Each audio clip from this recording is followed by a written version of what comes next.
Welcome back to the 9th Gym program, everybody, and today we're doing another BDSP guide. Today is going to be on Typhlosion, which is one of my favorite Pokemon of all time. It's in my top 5 for sure. I have some very cool Typhlosion Pokemon cards, guys. Anyway, Typhlosion is really solid, actually. A really interesting sleeper pick Pokemon. It's kind of similar to like Choice Scarf, Entei, Eruption type stuff. That's really what we're doing here is going to be Eruption, the Mon, which is very solid. And then I do actually have a second build that's more of like a mid-range, slight bulk build that has like Will-O-Wisp and some other stuff. So I have two cool builds today, and both of them are a little customizable. We'll talk about that. Let's go ahead and do the overview first, and then we'll get into the builds. So first off, Typhlosion, fire type, mono fire type, pretty solid. Both abilities are not terrible. Blaze is, of course, very neutral, but we do have Flash Fire as well, which is very good, especially on a team with Venusaur. Being able to just immune that weakness is very, very good. This Pokemon typically takes like a choice roll, where it uses either choice specs or choice scarf, whatever really you want. I've been taking more of a liking to choice scarf than choice specs, but it's still good damage, across the board. It's really good. You have good stats. Let's go ahead and talk about it. So the stats: 78 HP, 78 defense, and 85 special defense puts it at around, not frail, but not bulky. Pretty solid average all around bulk. Not like above average. I wouldn't call it above average. I wouldn't really call it slightly below average either. It's just average. It's not very good. You're going to be taking a sizable amount of damage from stab moves that are, not super effective, and then super effective moves are going to be taking you really, really low. Could run this Pokemon with a Focus Sash potentially as well. I was going Charcoal for the second build, but that could definitely be a Focus Sash as well. Could be a Berry potentially as well, maybe a Pinch Berry or something. Damage calcs do this Pokemon pretty dirty. You definitely need an Intimidator on your team to not immediately die to things like Garchomp, Earthquake, Rotom Wash, Scald, or Hydro Pump rather. Really anything super effective. It's probably going to make this Pokemon faint. Its meager bulk doesn't really do much of a job, saving this Pokemon from dying to anything. But its actual stats that we're going to focus on are very solid. 109 special attack is very good, and 100 speed is very solid as well. And 109 special attack on an Eruption, a full power Eruption, is huge, huge, huge damage. That's why we went for the choice scarf instead of the other build. Did I? Yeah, I did. I'm going crazy here. I'm going crazy, man. This is actually wrong. But anyway, very good stats. Very good stats across the board. It allows this Pokemon to be a choice Pokemon. 109 is not terrible, but with choice specs, it's really, really good. And with choice scarf, you're winning speed. Which, is really, really good. So doing, very, very solid amounts of damage to hit KOing a lot of things neutrally, it's really good. Anyway, on to trending moves. So first off, we have Eruption. That's 99. That means everybody's using Eruption. The Pokemon's incredibly fast.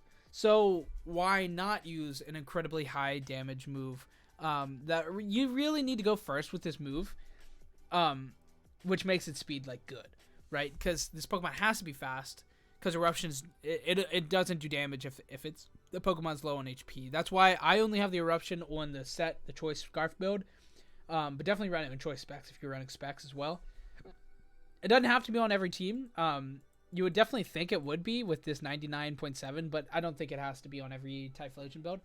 Then we have Flamethrower, of course, here at 63, and then 52 for Solar Beam. Focus Blast here at 50 as well. Overheat of 50, and then a big drop off here, Burn Up. Extrasensory, Protect, Will-O-Wisp, Blast Burn. All those are really good moves. Really interesting to see Extrasensory so low and Will-O-Wisp, but it makes sense. Everybody's using Choice, which would be these 4 moves here, and maybe Overheat if you're not using one of these 2 moves. And then it's kind of... I'm kind of surprised to see Extrasensory this low, but I guess it makes sense. Focus Blast and Solar Beam are just better. 9 out of 10 times. And Solar Beam only really works in the sun, preferably. But I would probably pack a Torkoal with this guy most of the time. Anyway, that's that. Let's go ahead and look at teammates. And actually, to my surprise, Torkoal's not even here, which is kind of insane. So Crobat, Tailwind, it makes sense. A very good Tailwind user. Scizor, that one doesn't make as much sense because you want to be in the heat, in the sun.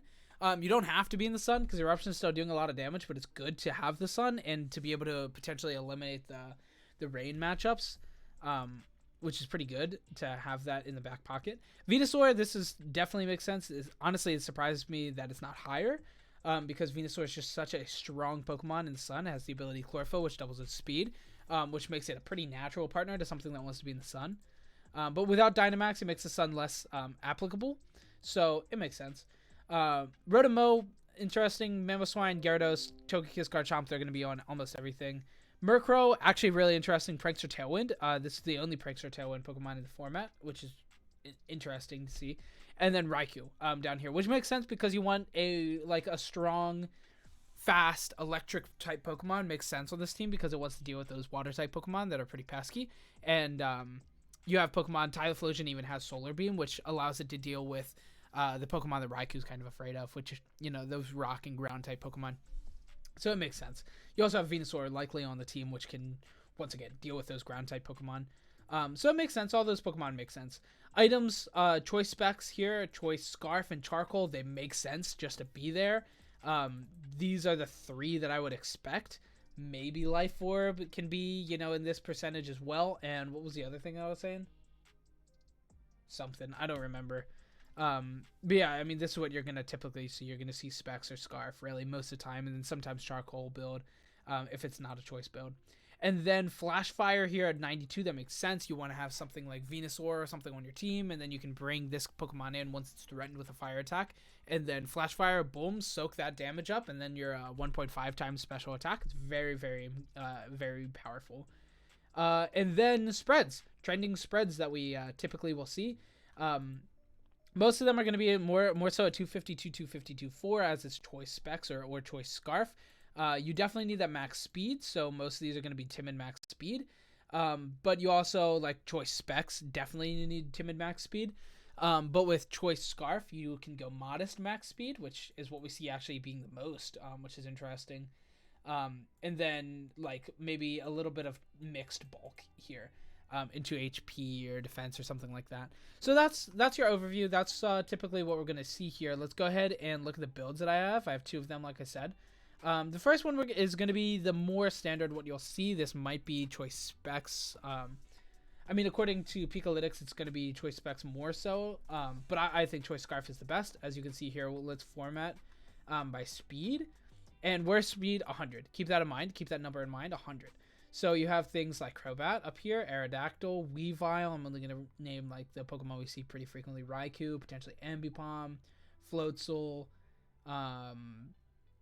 Starmie potentially, Gengar we see, Latios we see a lot, Raichu, Tauros, Infernape, a lot of Pokemon. Garchomp is 102. Entei is 100, and then we're back to this base 100 speed that's pretty populated. Bulkier, we can't play Bulkier. Garchomp, Salamence, Zapdos, Charizard, Flygon. This 100 goes for days, dude. And then Typhlosion. So really what I'm saying is that's why we went choice Scarf, because there's a lot of Pokemon ahead of us in that speed tier, and a lot of Pokemon around this speed tier are going to be speed nature. I just realized I forgot my little light. But yeah, that's really what we're saying here. So choice Scarf, I like choice Scarf over Specs is really what I'm saying. Specs damage is really big, but the Scarf damage or the Scarf speed is like really necessary, I think. So I like the choice Scarf. And then Flash Fire, of course, we're not going to be using Blaze. Like, it has applications, maybe like a Focus Sash build, but I think the Flash Fire is just so invaluable. Invaluable? It's valuable? Not invaluable. Eruption, Flamethrower, Solar Beam, and Focus Blast for the choice spell, or the choice Scarf set. You need 4 real moves, and all these moves are really real. And with Solar Beam, with the Torkoal on the team, chef's kiss. It's very, very strong. Focus Blast is it's not good, but it's there. You know, you have accuracy drop, a very dropping bad accuracy, but it's there. It's good. You know, it's good to hit those pesky rock Pokemon. It's really good against Tyranitar. Tyranitar's big in the meta, so it's good. Eruption, Flamethrower, they're going to be the main, you know, you're going to be mainly using those moves, especially in Sun. It's huge damage. And then 252 special attack, 252 speed, left over 4 in HP, and then the Modest Nature plus special attack and minus speed, or minus attack because we're not using it anyway. This is going to be a pretty standard Typhlosion set. This is the Choice Scarf build that you're going to see very frequently, and Choice Specs build. Although if your Choice Specs, just boop, very easy. Boom, there's that. Next build is Charcoal Typhlosion. Now this Pokemon, I actually wanted this Pokemon to live some damage calc. So yeah, there's one damage calc here that matters, but there's another one that I already X'd out by accident. But it's the Azumarill Choice Band. Choice Band Azumarill. What's the move? Aqua Jet. Intimidated doesn't kill this spread, which is big. Without Intimidate, it's still killing. But if you Intimidate it, it doesn't kill. But here's the big thing here. Is Choice Band. Oh, rip. I accidentally removed the other one. Well, all right, we'll show this. Okay, so Waterfall kills, but Aqua Jet doesn't kill. So that's really big. -1 from Intimidate, 252 plus attack, Choice Band, huge power. Azumarill, living. Easy peasy. But here's the big one. Here's the big man, the big boy, is Garchomp. And Life Orb. So we have Life Orb, 252 attack. It's going to be Jolly 99% of the time, so no plus there. But 252 attack, Life Orb, Garchomp, Earthquake, into 92 HP and 0 physical defense. It's hitting a huge amount of damage. It's guaranteed OHKO. Very, very big.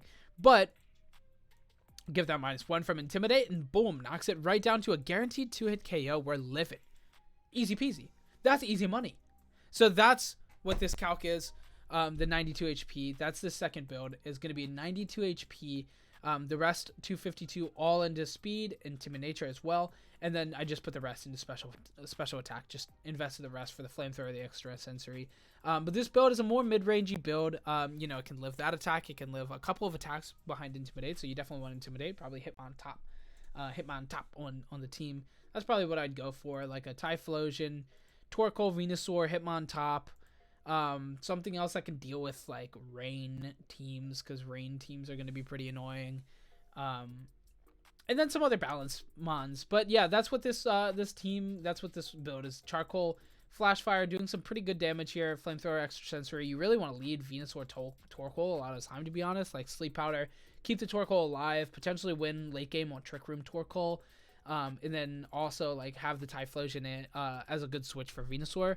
They're looking to take advantage of that, you know, that Sun, and then boom, attack the Venusaur. Boom, you just switch. It's crazy. If they make that read, then yikes, they Earth Power into the Typhlosion. The dude's dead. That would suck. That would suck. But it's all good. Anyway, that's this secondary Typhlosion build. Will-O-Wisp, burn the physical attack. We're in a very physical attacking format. And we don't really have a lot of great coverage. Extrasensory is pretty solid. A little chance to flinch there as well, which is pretty good. And Psychic, it's just good coverage on the team. So yeah, that is the build. That is the build. That is both the builds. As always, you can hit show more in the description down below. It'll bring up the imports. You can copy and paste them right into Showdown and get playing. Anyway, that is it for the video. Thanks so much for watching. I hope you enjoyed. If you did, leave a like, comment, subscribe. Makes a huge difference. It really does. Do all the YouTube stuff, all the generic YouTube things. Anyway, have a good week. Goodbye.